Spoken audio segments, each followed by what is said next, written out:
यस्तो एउटा क्षेत्रीय संकीर्ण क्षेत्रीय दलको रूपमा रूपान्तरण भएको छ, पतन भएको छ। त्यसले अब देशको वैकल्पिक राजनीतिको कार्यभार पुरा गर्न सक्दैन। त्यसैले अब हामीले फेरि नयाँ ढङ्गले पुनर्गठन गरेर जानुपर्छ भन्ने मान्यताका साथ हामीले जनता समाजवादी पार्टी निर्माण गरेर हामी अगाडि बढेका छौँ। तीनटा प्रयोग त हामीले गर्यौँ, तर त्यसले मात्रै हामीले खोजे जस्तो परिणाम दिइरहेको छैन। अझै नेपाली समाजका जुन जटिलताहरू छन्, जटिल भूराजनीति छ, अन्तर्राष्ट्रिय परिवेश छ, त्यसमा हामीले अझै थुप्रै परीक्षणबाट गुज्रनुपर्छ। यही अनुभूति गरेर अब हामीले फेरि यो पार्टीलाई पुनर्गठन र पुनर्संरचना गर्दै अहिले नेपाल समाजवादी पार्टी निर्माण गरेका छौँ। एउटा नयाँ इतिहास सुरु गर्ने हिम्मत र आँट गरेका छौँ। नयाँ काम जहिले पनि अप्ठ्यारो हुन्छ, तर अप्ठ्यारोसँग जुधेर मात्रै ऐतिहासिक कामहरू, रूपान्तरण कामहरू गर्न सकिन्छ। सजिलो बाटो त जो पनि हिँड्छ, समस्याहरूको समाधानको निम्ति असिलो बाटो हिँड्ने हिम्मत र साहस गर्नुपर्छ। हामीले जुन हिम्मत र साहस गरेका छौँ,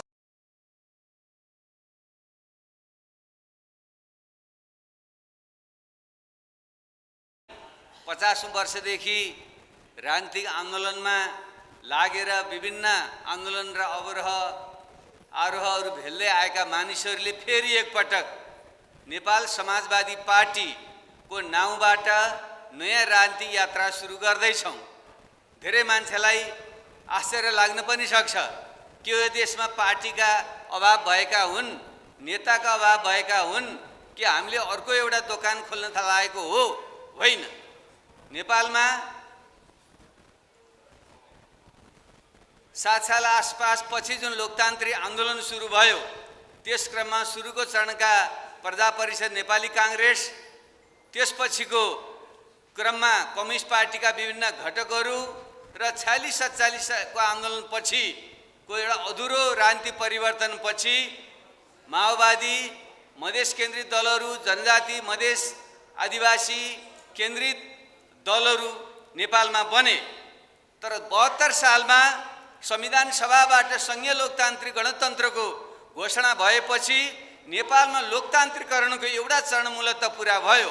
अब देश लोकतन्त्रका बाँकी कार्यभार पुरा गर्दै देशमा सुशासन समृद्धि सहितको एउटा नयाँ सम्पन्नताको युगमा प्रवेश गरेको छ भन्ने सोचका साथ हामीले वैकल्पिक राजनीतिको सुरुवात गर्यौँ। त्यसै क्रममा कुनै पनि नयाँ चिजको आविष्कार विभिन्न प्रयोगहरूबाट गुज्रेर हुन्छ। हामीले त्यति बेला भएका आन्दोलनकारी शक्तिहरू मध्येका पछिल्ला आन्दोलनकारी माओवादी, मधेस केन्द्रित दलहरू, जनजाति थरुहट आन्दोलनसँग सम्बन्धित दलहरू प्लस नयाँ पुस्ता र नयाँ मानिसहरूलाई लिएर यी अभ्यासहरू सुरु भए।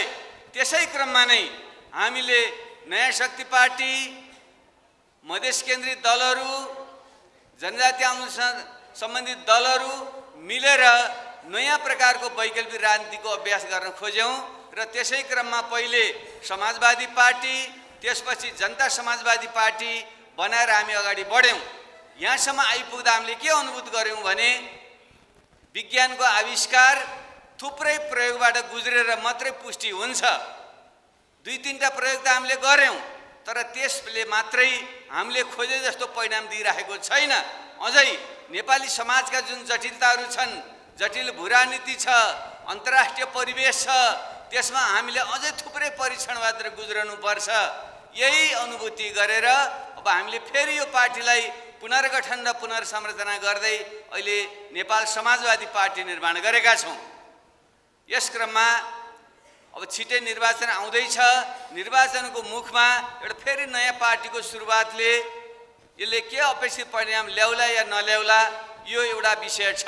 तर हामी वैकल्पिक राजनीति अभियानमा लागेका मानिसहरूले निर्वाचनलाई एउटा सङ्घर्षको साधन नै मान्छौँ।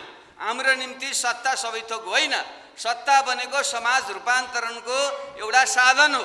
हाम्रा निम्ति सडक, सदन र सरकार यी तीनवटै मोर्चाबाट, तीनवटै क्षेत्रबाट निरन्तर विविध प्रकृतिका सङ्घर्षहरू गरेर, सुधारहरू गरेर, रूपान्तरण गरेर मात्रै नेपाली समाजका बाँकी कार्यभार पुरा गर्न सकिन्छ भन्ने हाम्रो मान्यता छ। त्यसो भएको हुनाले हामीले बनाएको जनता समाजवादी पार्टी पनि प्रकारान्तरले फेरि पुरानै पार्टीमा जस्तो रूपान्तरण यो हुन पुग्यो। हामीले त नेपालमा काङ्ग्रेस र कम्युनिस्टको विकल्पमा एउटा पुँजीवाद र साम्यवादी विचारको विकल्पमा एउटा समाजवादी विचार सहितको एउटा वैकल्पिक शक्तिको परिकल्पना गरेका थियौँ। तर त्यहाँ परिस्थिति यस्तो सृजना भयो र जो नेतृत्वमा रहेका मानिसहरू थिए तिनीहरूले एउटा सङ्कीर्ण आफ्नो क्षेत्रगत जातिगत सङ्कीर्णताभन्दा माथि उठेर देश र जनताको हितलाई केन्द्रमा राख्न नसकेको देखियो। हामीले प्रयत्नहरू गऱ्यौँ, सङ्घर्षहरू गऱ्यौँ, बहसहरू चलायौँ, तर जब त्यो परिणाममा देखा पर्न सकेन, हामी त्यही पार्टीलाई रूपान्तरण गरेर अगाडि बढ्न सक्ने सम्भावना जब देखेन, त्यसपछि हामीले यो गत असार 28-29 गते काठमाडौँमा केन्द्रीय समितिको विस्तारित बैठक आयोजना गरेर रूपान्तरणको केही सम्भावना हुन्छ कि भन्ने हामीले अन्तिम प्रयत्न गऱ्यौँ। तर जो मानिसहरू उही पुरानै बाटोमा हिँड्न अभ्यस्त थिए तिनीहरूले रूपान्तरणको कुनै सङ्केत देखाएनन्। उल्टै पार्टीलाई एउटा नयाँ ढङ्गले विघटनको दिशातिर, विसर्जनको दिशातिर लिएर जाने जुन प्रयत्न गरे र त्यसबाट यो पार्टी रूपान्तरण हुन सम्भव भएन। अब यसलाई पुनर्गठनै गर्नुपर्छ भन्ने निष्कर्षका साथ त्यो बेलाले हामी त्यति बेलाका जनता समाजवादी पार्टीका केन्द्रीय कार्यकारिणी समिति रहेका साथीहरूलाई जुन म्यान्डेट दिएको थियो, हामीले यसको मूल्याङ्कन गरेर अब जनता समाजवादी पार्टी यस्तो एउटा क्षेत्रीय सङ्कीर्ण क्षेत्रीय दलको रूपमा रूपान्तरण भएको छ, पतन भएको छ।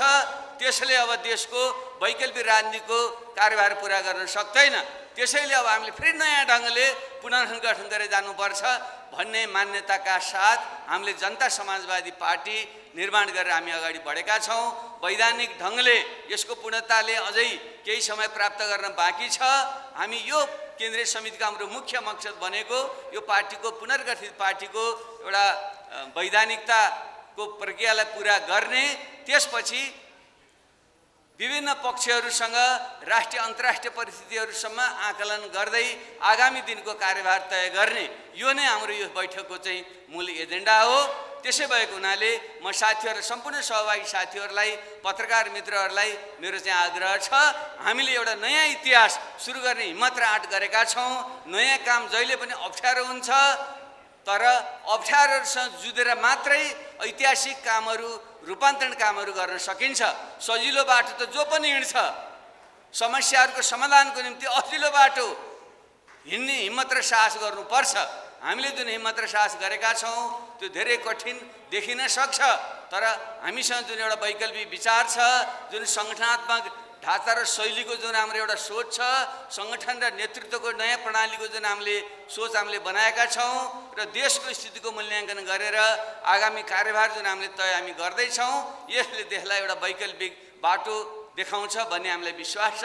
अब जहाँसम्म आगामी निर्वाचनको कुरा छ, अस्ति मात्रै निर्वाचन घोषणा भइसकेपछि धेरै मानिसहरूमा जिज्ञासा छ, अब यो नयाँ नेपाल समाजवादी पार्टीले निर्वाचनलाई के गर्छ भन्ने जहाँसम्म जिज्ञासा छ, मैले अहिले पनि सङ्केत गरेँ, हामी सडक सदन सरकार अर्थात् सडक सङ्घर्ष, चुनावी सङ्घर्ष र सरकारमा गएर पनि गर्ने सुधारात्मक काम, यी सबैको संयोजनबाट मात्रै हामीले अगाडि सारेको समावेशिता, संघीयता, सुशासन, समृद्धि, समाजवादको लक्ष्य प्राप्त हुन सक्छ भन्ने हाम्रो मान्यता छ।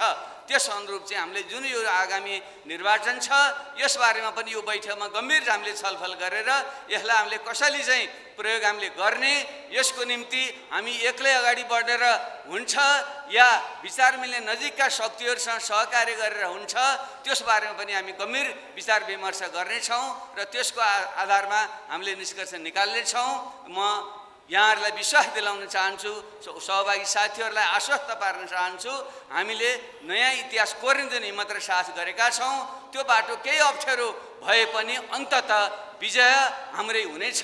किनकि जसले इतिहासको आवश्यकतालाई बुझेर त्यसका नियमहरूलाई बुझेर एउटा त्यसविरुद्ध लड्ने र अग्रगामी परिवर्तनको निम्ति लागिपर्ने साहस गर्छ, ढिलो या छिटो जित उसैको हुन्छ।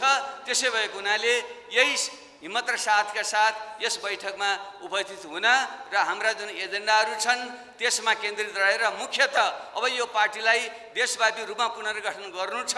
हामीले प्रदेश स्थानीय तहसम्मका पार्टी कमिटीहरूलाई नयाँ ढङ्गले पुनर्गठित गर्नु छ, नयाँ मानिसहरूलाई आकर्षित गर्नु छ र निर्वाचनको निम्ति हामीले सम्भव भएसम्मका नजिकका विचार मिल्ने शक्तिहरूसँग चुनावी तालमेल गठबन्धन आदिका निम्ति प्रयास गर्नु छ र जनताका मुद्दाहरूलाई जनताका विषयवस्तुहरूलाई चुनावको क्रममा पनि महत्त्वपूर्ण ढङ्गले उठाउने प्रयत्न गर्नु छ। यी सबै विषयमा चाहिँ हाम्रो छलफल भएर आवश्यक निर्णय लिनेछौँ। यसमा केन्द्रित रहन यही ढङ्गले बुझिदिन म आग्रह गर्दै अहिले मेरो मन्तव्य यही अन्त्य गर्न चाहन्छु। धन्यवाद।